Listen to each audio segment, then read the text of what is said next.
Sa loob ng 15 taon, ako ang nagbayad ng bawat singil para sa bahay na tinitirhan ng aking ina at wala akong hininging kapalit kahit kailan. Ngunit nang ang aking asawa ay nakikipaglaban para sa kanyang buhay at humingi ako ng tulong, tinawanan lang niya ako at mas pinili ang aking kapatid. Kaya naman, ibinenta ko ang bahay. Dito tunay na nagsisimula ang kwento. At tiyak na hindi nyo na naisin na makalampas ang mga susunod na mangyayari. Siguraduhin nakasubscribe kayo upang mapanood ito hanggang dulo.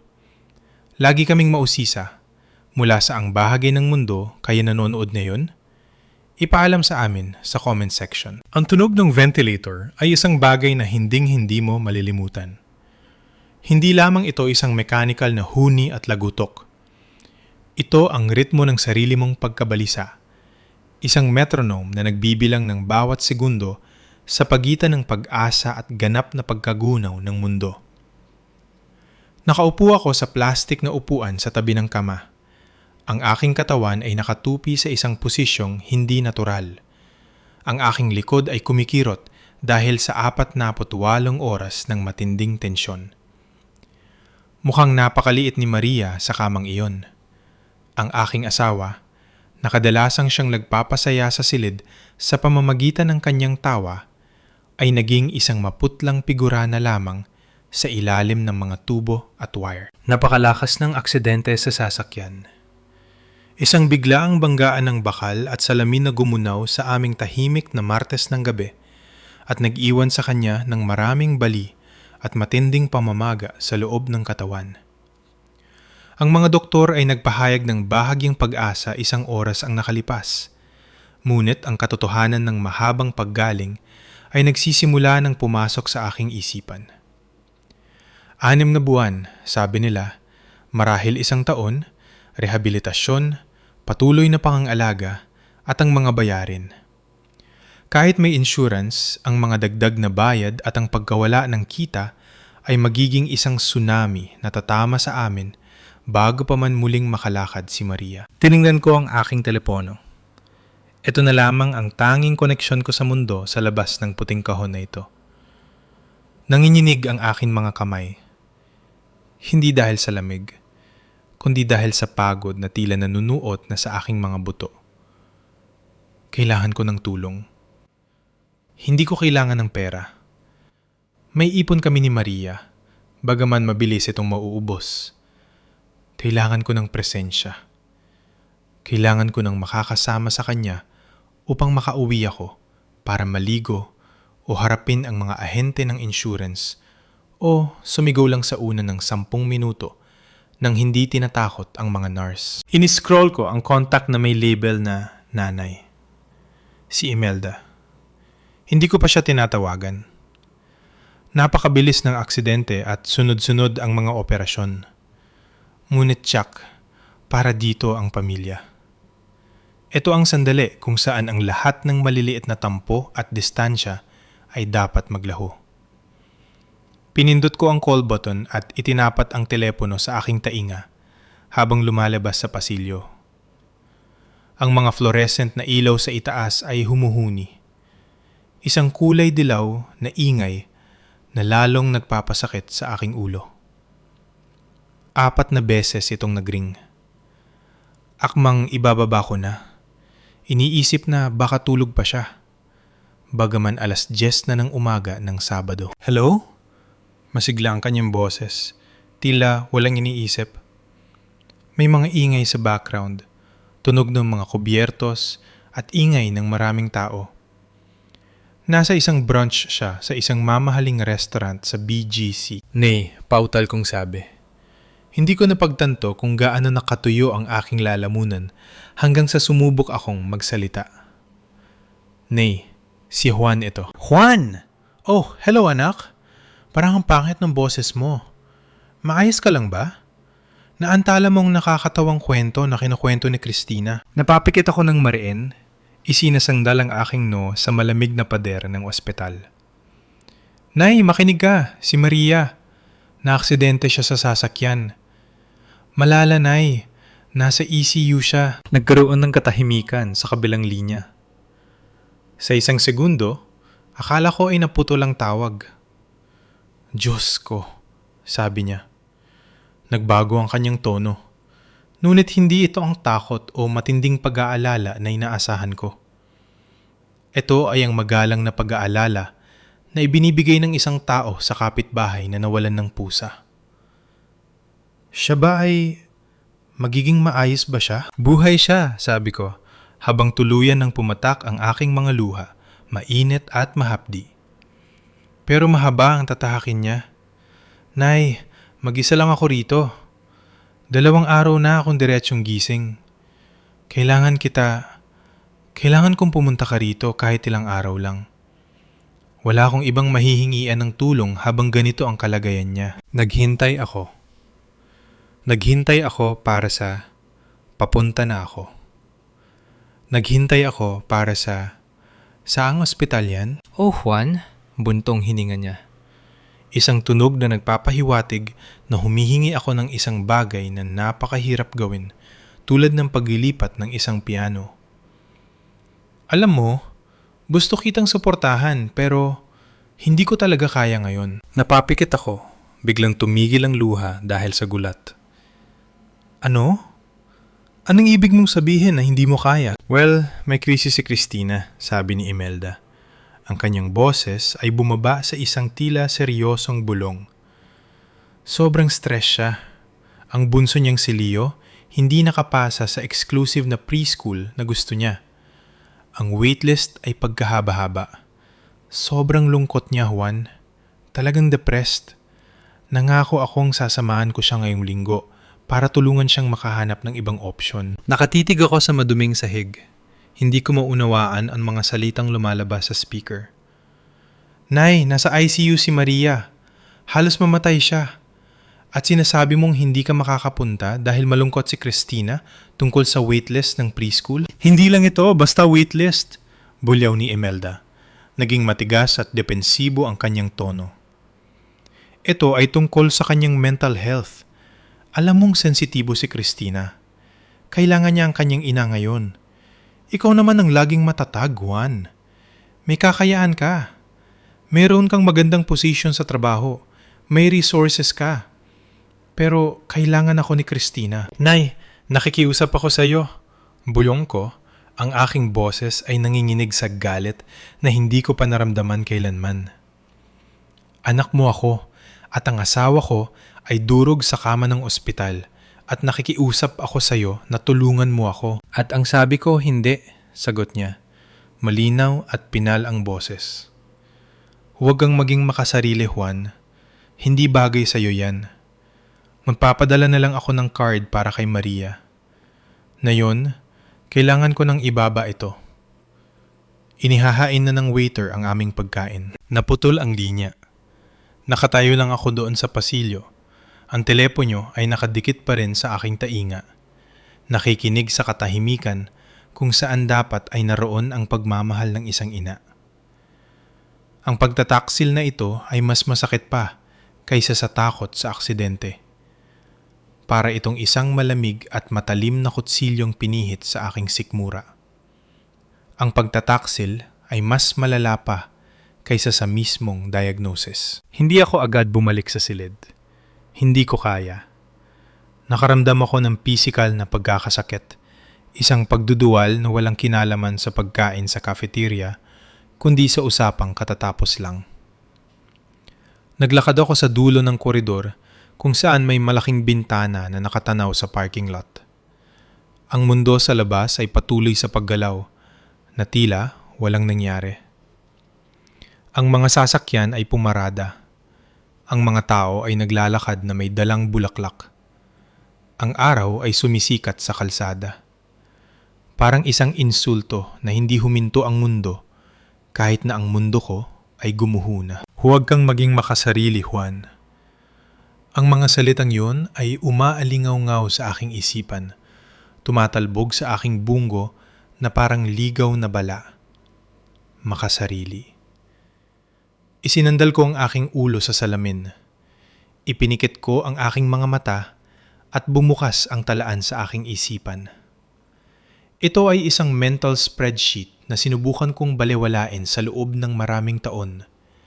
Isang listahan ng mga transaksyon na inilagay ko sa ilalim ng pagmamahal at tungkulin na ngayon ay napagtanto ko na dapat ay nasa ilalim ng pagsasamantala. Inisip ko ang bahay.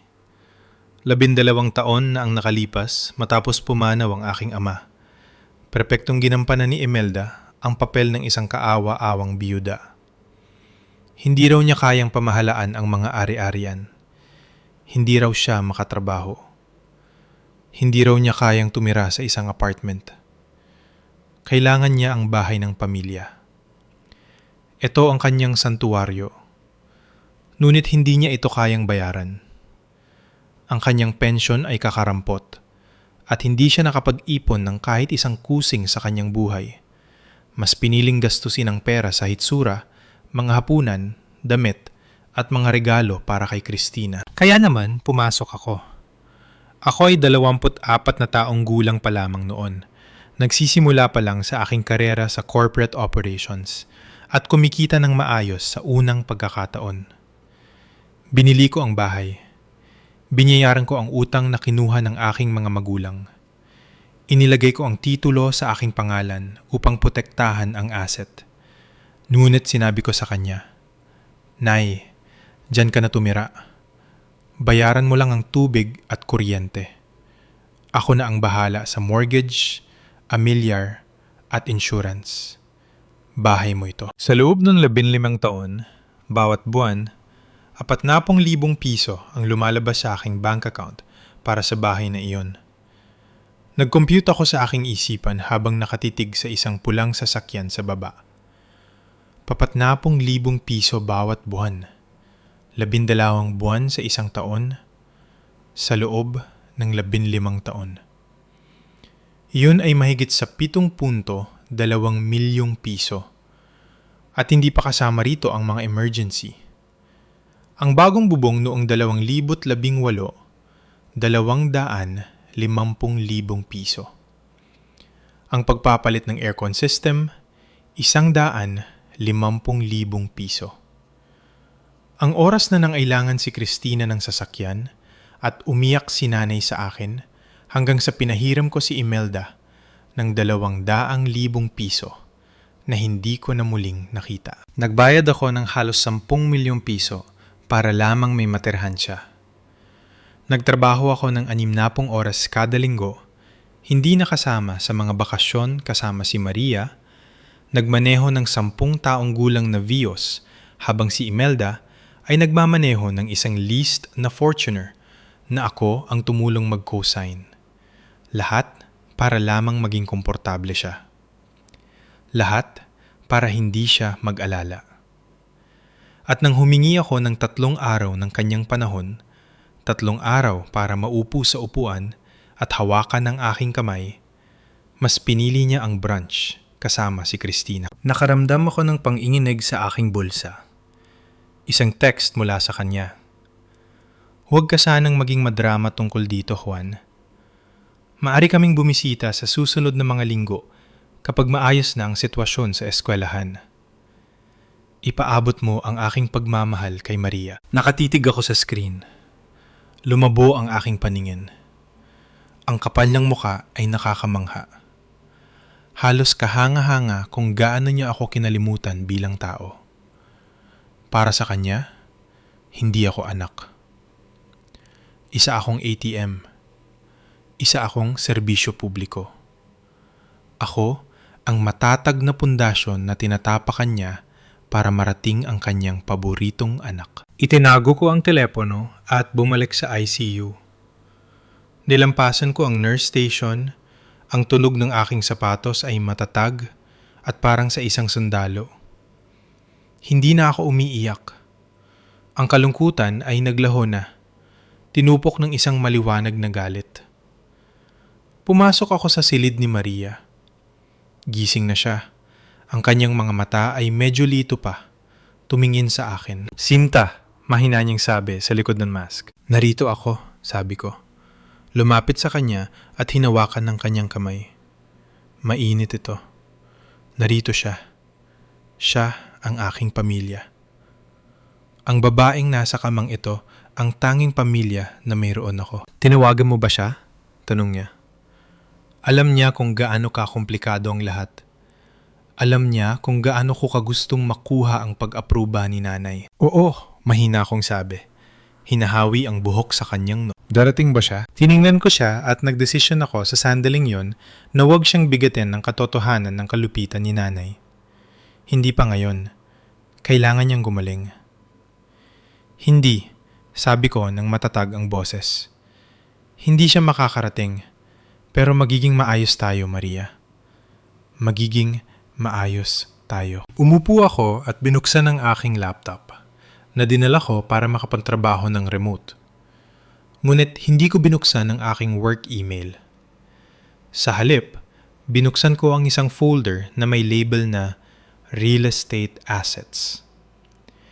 Inilabas ko ang titulo ng 42 Sampaguita Street. Naroon yun, itim sa puti, legal na may bisa. May-ari, Juan de la Cruz. Doon nakatira si Imelda. Umasta si Imelda na parang siya ang may-ari nito.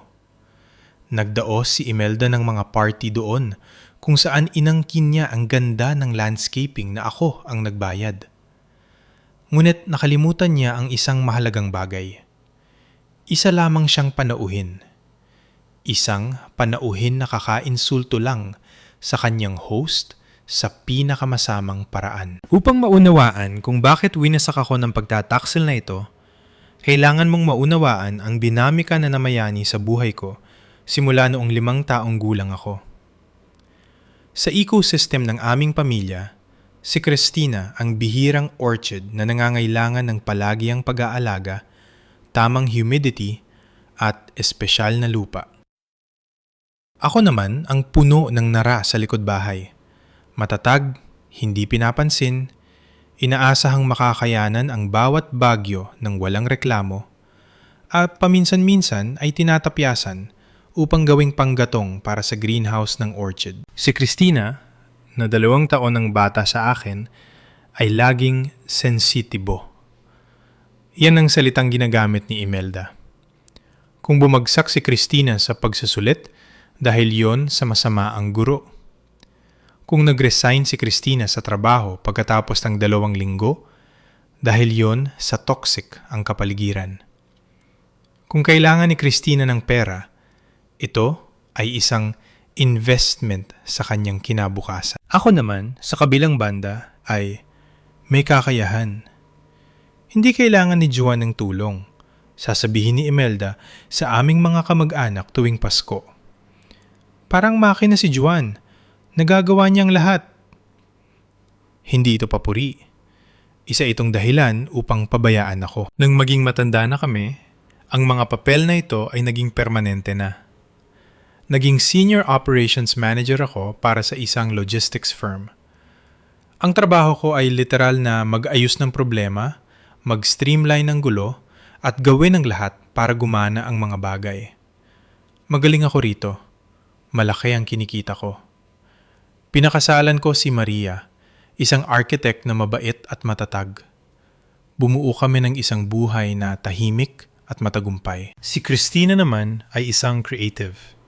Nagpalit-palit siya mula sa pagiging jewelry designer hanggang sa pagiging life coach.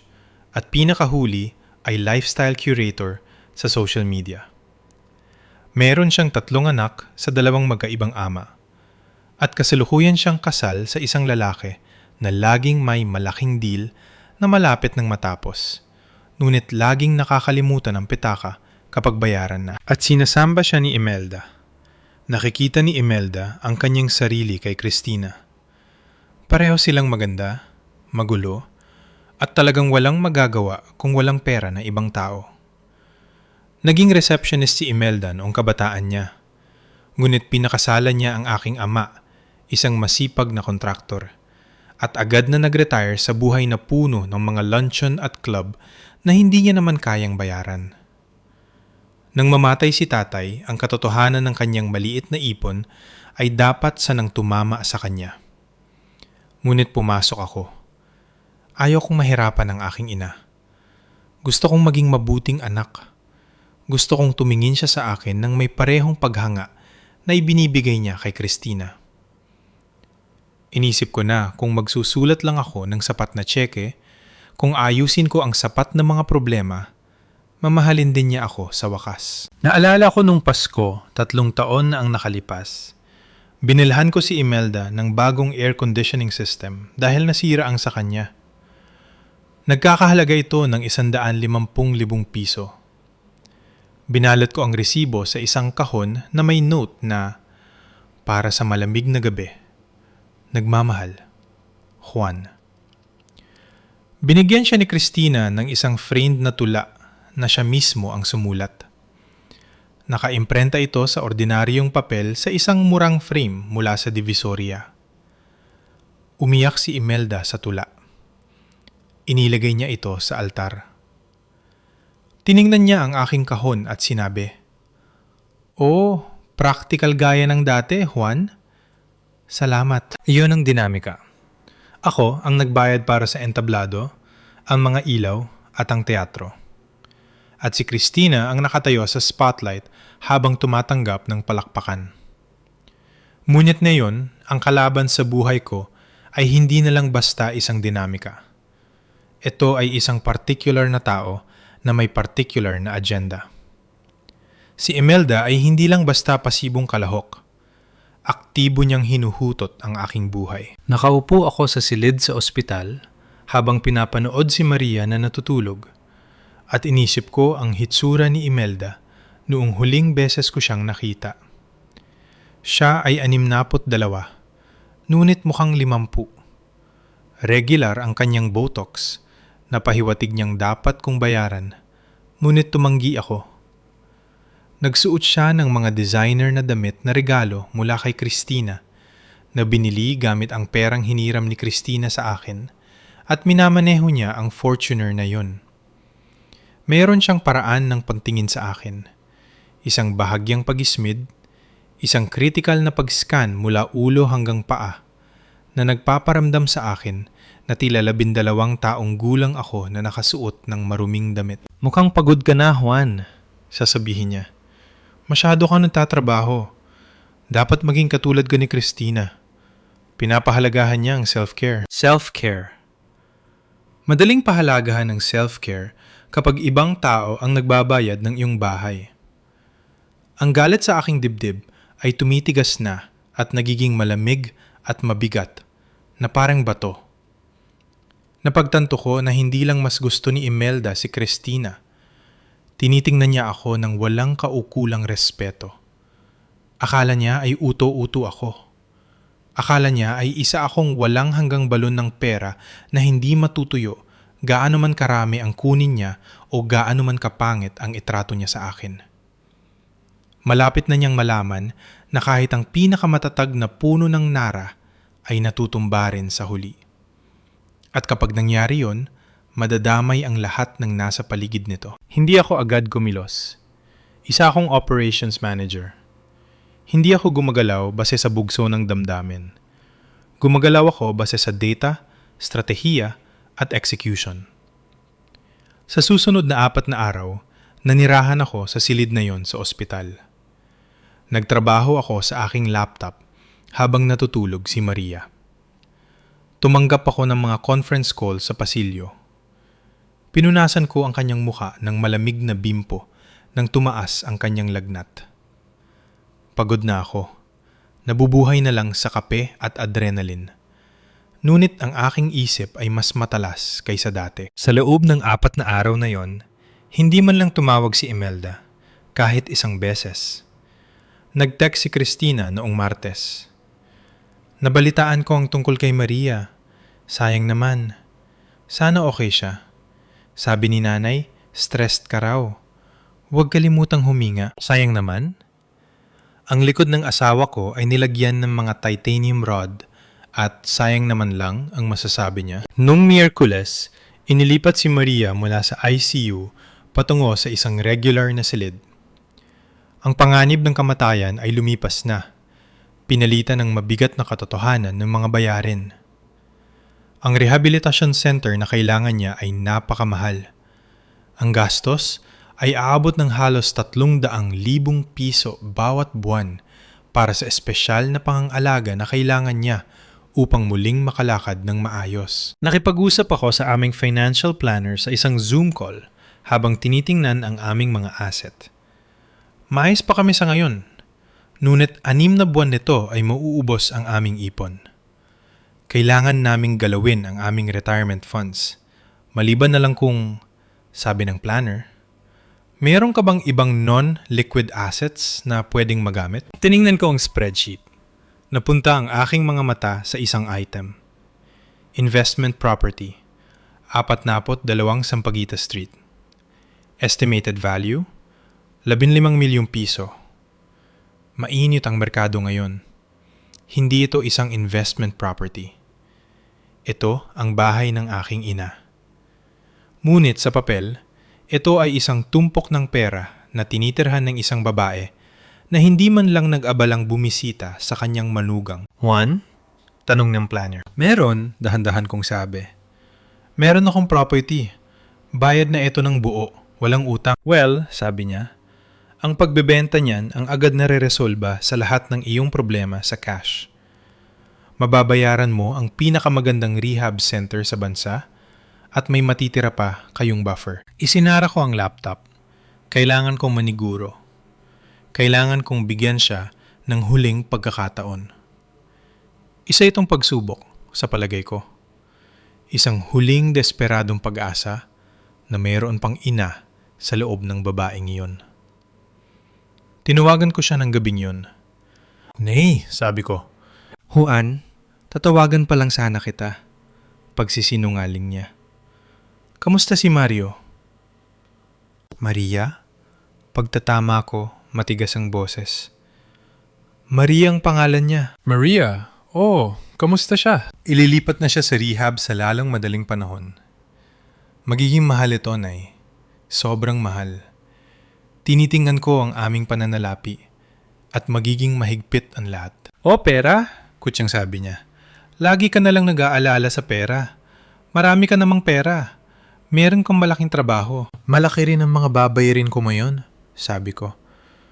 Nay, kailangan natin pag-usapan ng bahay. Biglang tumahimik ang kabilang linya. Nagbago ang hangin. Alam niya. Anong meron sa bahay? Matalas ang kanyang boses. Mapanganib. Kailangan kong magbawas ng gastos. Maingat kong sabi.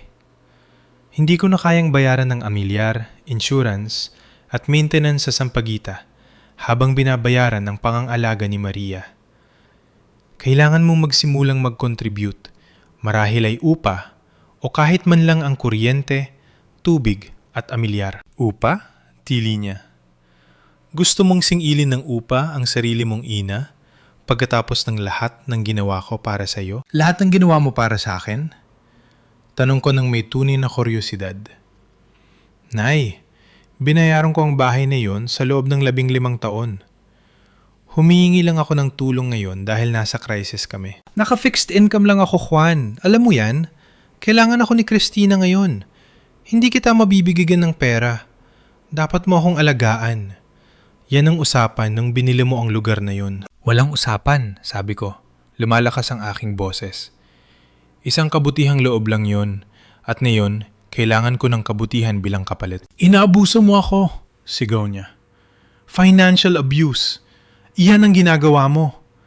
Tinatakot mo ang isang matandang babae na mawalan ng bahay dahil lang hindi marunong magmaneho ng maayos ang asawa mo. Nawalan ako ng hininga. Dahil lang hindi marunong magmaneho ng maayos ang asawa mo. Doon na natapos ang lahat. Hindi lang nasunog ang tulay, binomba niya ito. Sige, sabi ko. Sige, Nay, tama ka. Hindi ko dapat kayo hingan ng upa. Eksakto, singhal niya. Mabuti naman at natauhan ka. Gagawa na lang ako ng ibang paraan, sabi ko. Paalam, Nay. Ibinaba ko ang telepono. Hindi ako sumigaw, hindi ako umiyak. Kinuha ko ang telepono at tinawagan ang isang numerong kanina ko pa hinanap. Hello, Cruz Real Estate? Oh, si Juan de la Cruz ito. Gusto ko sanang makipag-usap sa isang ahente tungkol sa pagbebenta ng property. Oo, agad-agad. Bakante na ito, halos. Ang komprontasyon ay hindi nangyari ng personal. Hindi ko siya bibigyan ng pagkakataon na makipagsigawan kung saan maaari siyang magpanggap na biktima sa harap ng mga kapitbahay. Hinawakan ko ito bilang isang business transaction. Kumuha ako ng isang process server. Pagkalipas ng 2 araw, noong Biyernes ng umaga, habang malamang na umiinom ng kape si Imelda sa sunroom na ako ang nagpa-renovate, isang lalaki ang kumatok sa kanyang pinto. Hindi ako naroon, ngunit alam ko kung anong nangyari dahil tumawag siya sa akin pagkaraan ng 30 segundo. Nasa isang pagpupulong ako sa mga administrator ng rehab facility. Nakita ko ang pangalan niya sa aking telepono. Ni-silence ko ito. Tumawag siya ng paulit-ulit. Pagkatapos ay tumawag si Christina. Pagkatapos ay nag-text si Christina. Ano ito? Hysterical si nanay. Anong ginawa mo? Naghintay ako hanggang sa matapos ang aking meeting. Naglakad ako sa parking lot, umupo sa aking sasakyan at tinawagan pabalik si Imelda. Juan! Sumisigaw siya na napakalakas na nag-distort ang audio. May lalaki rito. Binigyan niya ako ng papel. Sabi rito, notice to vacate. Sabi rito, ibebenta ang bahay. Biro ba ito? Isang masamang biro? Hindi ito biro, Nay. Mahinahan kong sabi. Sinabi ko sa'yo na kailangan kong ayusin ang aking problema sa pera. Tumanggi kang tumulong sa mga gasto sa bahay, kaya ibebenta ko ang asset. Mayroon kang 30 araw para umalis. Iyan ang legal na requirement para sa isang tenant. Tenant? Parang nasasakal siya sa salitang yun. Ako ang nanay mo. Bahay ko ito. Sa batas, hindi, sabi ko. Ang titulo ay nasa pangalan ko. Ako ang nagbayad nito. Ako ang nagbabayad ng tax. Isa kang panauhin na sumobra na ang pananatili. Binabastos mo na ang host. Idedemanda kita, sigaw niya. Ipagsasabi ko sa lahat. Sasabihin ko sa buong pamilya kung anong klaseng halimaw ka na nagtatapon sa sarili mong ina sa kalsada. Hindi ka mapupunta sa kalsada, sabi ko. Pwede kang tumira kay Christina. Kailangan ka niya, di ba? Sobrang stressed siya. Pwede mo siyang tulungan sa mga bata. Walang kwarto kay Christina, sigaw niya. Maliit lang ang bahay niya at marami siyang anak. Well, sabi ko, parang problema yan na kailangang ayusin ng pamilya. Busy ako, Nay. May asawa akong kailangang alagaan. Napakawalang utang na loob mong hayop ka. Bulong niya sa galit. Kapag ginawa mo ito, hindi na kita kakausapin kailanman. Nay, sabi ko, habang nakatingin sa aking sarili sa rearview mirror. Pagod ang aking mga mata, ngunit malinaw na ang lahat. Halos hindi mo na naman ako kinakausap na yun. Maliban na lang kung kailangan mo ng pera. Kaya sa tingin ko ay walang magbabago. Ibinaba ko ang tawag at ni-block ang kanyang numero. Pagkatapos ay ni-block ko rin ang numero ni Christina. Umupo ako doon ng sandali, nakikinig sa katahimikan ng sasakyan. Parang kailan lang ay nagputol ako ng isang bahagi ng aking katawan. Masakit ito. Parang may kumikirot sa bahaging dating may koneksyon. Ngunit pakiramdam ko ay gumaan din ang lahat. Ang mabigat na pasan ng mga inaasahan, ng tungkulin, ng palagiang pagsubok na punuin ang isang baldeng may butas sa ilalim. Wala na ito. Ngunit alam kong hindi pa ito tapos. Hindi alis ng tahimik si Imelda. Isa siyang babae na mas pinahahalagahan ang hitsura sa harap ng ibang tao kaysa sa ano paman. At tinatakot ko na ngayon ang kanyang buong imahe. Lalaban siya pabalik. Ang gulo ay agad na naging nuclear. Hindi nag-impake si Imelda. Sa halip, nag-ikot siya para manira. Sa loob ng 24 na oras, sumasabog ang aking telepono sa mga mensahe mula sa mga tita, pinsan at mga kaibigan ng pamilya na hindi ko na nakausap sa loob ng maraming taon. Tita Linda, Juan, narinig kong nangyari. Hindi ko akalain na magagawa mo ito sa iyong ina. Matanda na siya. Pinsan Mike, seryoso? Palalayasin mo siya? Napakababa niyan, kahit para sa'yo. Gumawa siya ng isang naratibo na parang isang gawa ng piksyon. Ayon sa sabi-sabi, nagkaroon daw ako ng mental breakdown. Inggit daw ako kay Christina. Sakim daw ako at gusto ko ang pera para sa isang mamahaling bakasyon. Sadyang hindi niya binanggit ang tungkol sa rehabilitasyon ni Maria. Hindi niya binanggit na binabayaran ko ang lahat ng kanyang gastusin sa loob ng 15 taon. Nag-post siya sa Facebook na isang mahabang status tungkol sa mga anak na walang utang na loob. May kasama pang litrato niya na umiiyak. Mayroon itong 40 comments ng pakikiramay. Hindi ko sinagot ang kahit alin sa kanila. Sinunod ko ang payo ng aking abogado. Huwag pumatol. Hayaan ang mga legal na dokumento ang magsalita. Ngunit ang pressure ay tumataas. Isang hapon, umuwi ako upang kumuha ng ilang damit at natagpuan ko si Christina na naghihintay sa aking driveway. Nakasandal siya sa aking sasakyan. Naka-cross arms. Mukha siyang galit na galit. Kailangan mong itigil ito, sabi niya. Hindi man lang nag-hello. Umalis ka sa sasakyan ko, Christina, sabi ko. Nilampasan siya patungo sa pintuan. Wasak na wasak si nanay, sigaw niya. Sinusundan ako. Tumatawag siya sa akin bawat 10 minuto. Hindi ko na ito kaya, Juan. May buhay ako. May anxiety ako. Lumingon ako ng mabilis, kaya napaatras siya. May anxiety ka? Tumawa ako, isang matalim na tunog. Ang asawa ko ay nag-aaral, muling lumakad. Nagbabayad ako ng 300,000 piso bawat buwan para sa kanyang pang-angalaga. At nag-aalala ka dahil naiirita ka kay nanay? Bakit hindi mo na lang siya hayaang manatili? Reklamo ni Christina. May pera ka naman. Lagi ka namang may pera. Hindi yun yung pera ko, Christina, sabi ko. At bakit hindi siya pwedeng tumira sa'yo?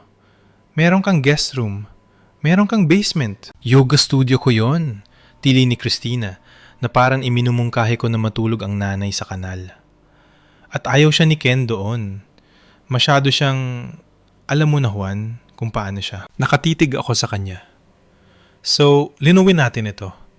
Masyado siyang mabigat para sa'yo, kahit na sinasamba ka niya.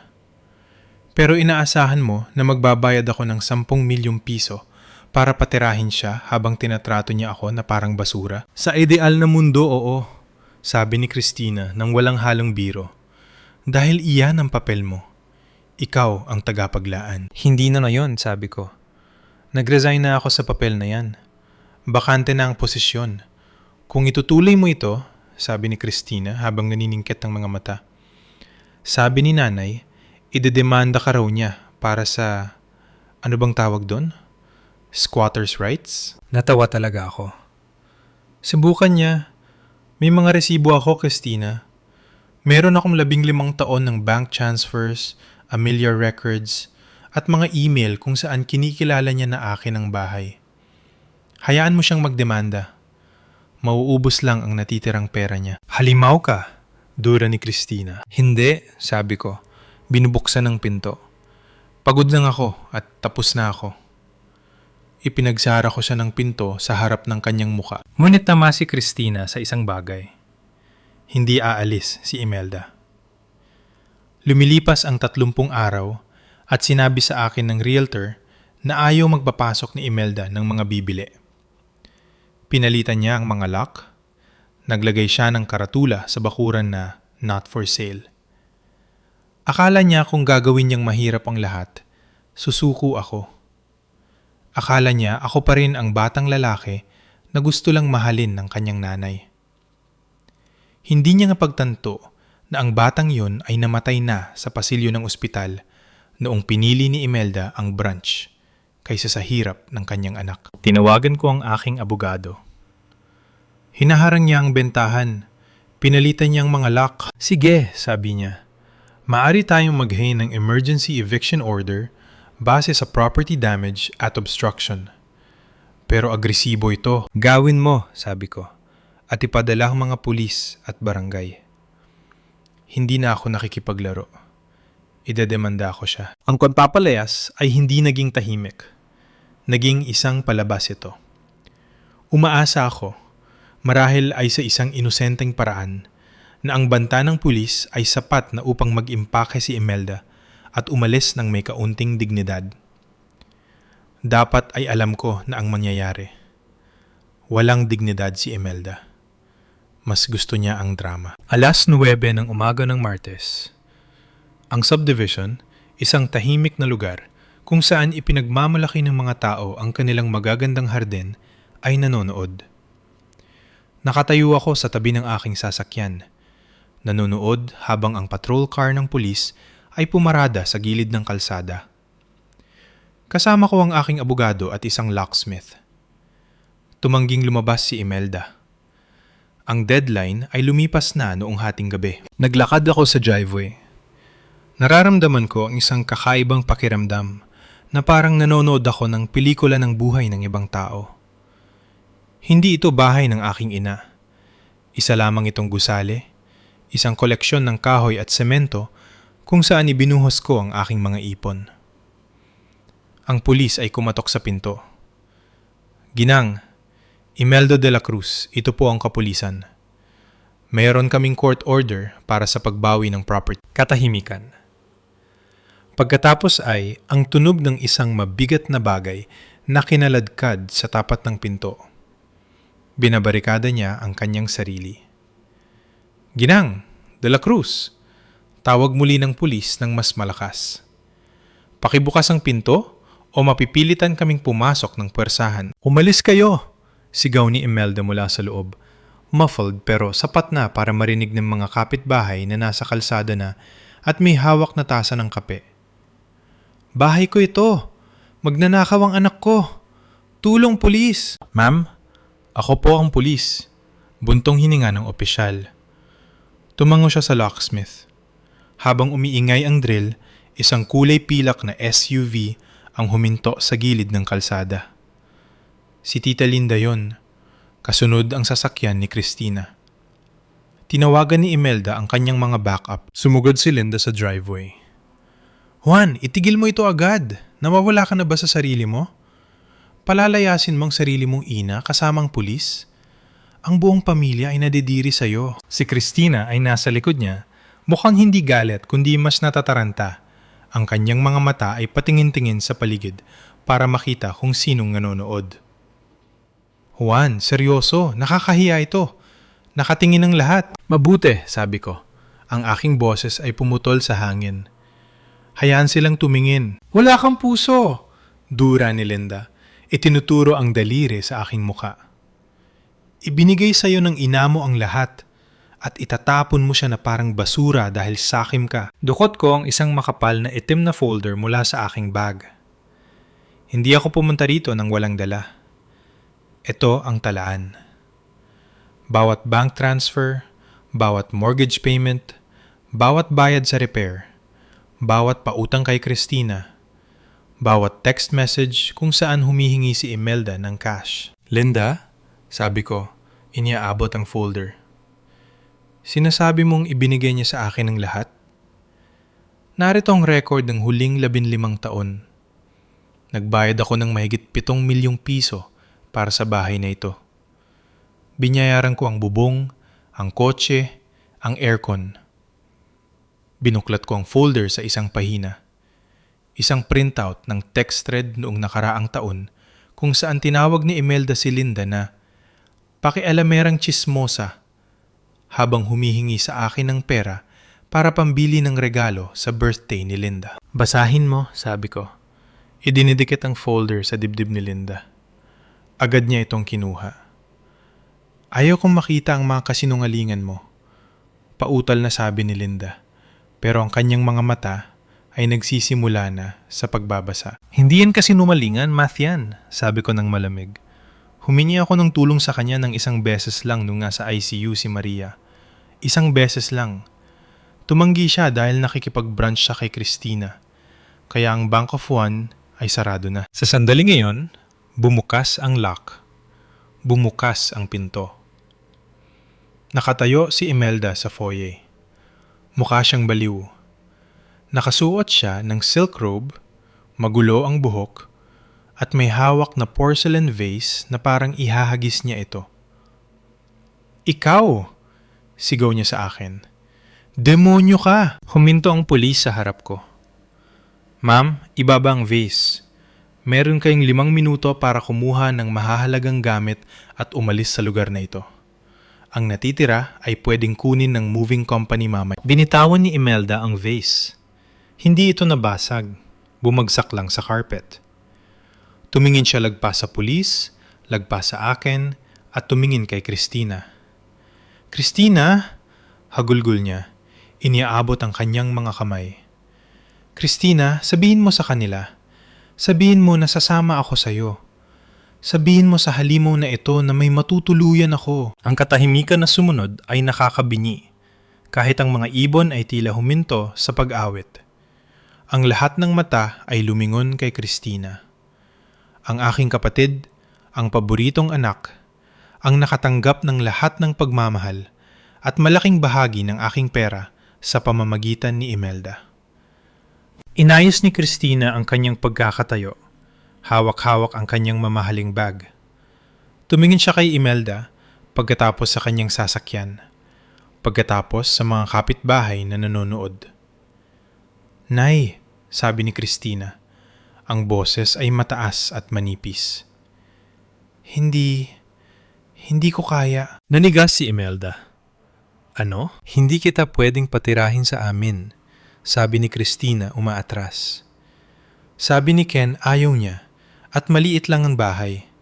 At ang anxiety ko, Nay, alam mo naman kung paano ka. Hindi ko kaya ang stress ngayon. Kailangan kong mag-focus sa pamilya ko." Ang sakit sa mukha ni Imelda ay tila mula sa isang trahedya. Ito ang hitsura ng isang manlilika na napagtantong kinamumuhian siya ng kanyang sariling nilika. "Pero," bulong ni Imelda, "pero ikaw ang pinili ko. Ikaw ang pinili ko kaysa sa kanya." "Alam ko," sabi ni Christina, habang may luhang pumapatak. Luha para sa sarili, hindi para sa iba. "Pero hindi ka pwedeng tumira sa akin. Marahil kay Tita Linda na lang." Si Linda, nahawak pa rin ang folder na nagdedetalye kung gaano karaming pera ang nilustay ni Imelda, ay tumingin sa kanyang kapatid. Tiningnan niya ang text message kung saan ininsulto siya nito. "Wala rin akong bakanting kwarto, Imelda," bulong ni Linda. Isinasara ang folder at binabalik sa akin. Hindi niya matingnan sa mata si Imelda. Nakatayo si Imelda nang mag-isa sa may pintuan. Malumanay na hinawakan ng pulis ang kanyang braso. "Ma'am, oras na po." Hindi na siya lumaban. Ang lakas niya ay naglaho ng sandaling sinabi ni Christina ang salitang hindi. Mukhang matandang-matanda na siya sa kanyang edad na 62. Nilampasan niya ako nang hindi tumitingin. Nilampasan niya si Christina na umiiyak sa tissue. Nilampasan niya si Linda. Tumayo siya sa sidewalk, isang maliit na figura na may 2 shopping bag ng damit, nakatingin sa bahay na kunwari ay sa kanya sa loob ng 10 taon. Lumingon ako sa locksmith. "Palitan mo lahat," sabi ko. "Lahat ng mga lock." Nabenta ang bahay sa loob ng 4 na araw. Mainit ang merkado at sa kabila ng pagtatangka ni Imelda na isabotahe ito, maganda ang lokasyon ng property. Hindi na ako pumunta sa pirmahan ng benta. Pinirmahan ko ang mga papel electronically mula sa tabi ng kama ni Maria sa rehab center. Nang dumating ang notifikasyon sa aking telepono, "Wire transfer received, 14,500,000 piso." Hindi ako nakaramdam ng tagumpay. Nakaramdam ako ng isang malalim na kapayapaan.